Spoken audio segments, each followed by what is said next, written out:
প্রথমে এই ভিডিওটা দেখুন। এটা কোনো সায়েন্স ফিকশন ফিল্মের দৃশ্য নয়, এটা আসল ফুটেজ চীনের কোম্পানি ইউবিটেকের তৈরি করা হিউম্যানয়েড রোবটসের, যাদের সম্প্রতি চীন ভিয়েতনাম বর্ডারে পেট্রোলিং ডিউটির জন্য মোতায়েন করা হয়েছে। অবিশ্বাস্য শোনালেও সত্যি, এই রোবটগুলোর নাম ওয়ালকার S2।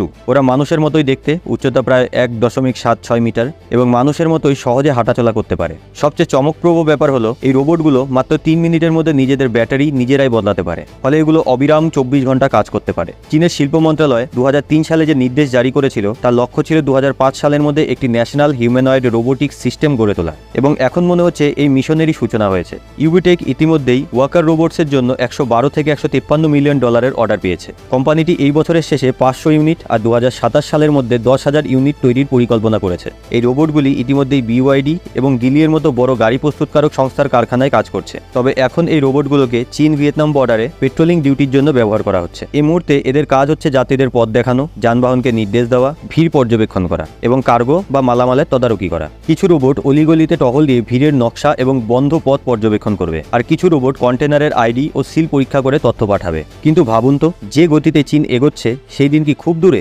যেদিন এই রোবটগুলোই সীমান্তে হাতে অস্ত্র নিয়ে সেনাদের জায়গা নেবে? আর যদি তা হয় তাহলে ভবিষ্যতে এই রোবটগুলো হয়তো ভিয়েতনাম, তাইওয়ান, এমনকি ভারতের বিরুদ্ধেও ব্যবহার হতে পারে। ভারতকেও এখন থেকেই এই ভবিষ্যতের চ্যালেঞ্জটির জন্য প্রস্তুতি নিতে হবে। আপনার কি মনে হয়, এটা কি সঠিক দিশায় এগোনো? রোবটরা কি সীমান্তে সৈনিকদের জায়গা নিতে পারে এবং তারা কি অনুপ্রবেশকারী ও নির্দোষ মানুষের মধ্যে পার্থক্য বুঝতে পারে? কমেন্টে অবশ্যই জানাবেন।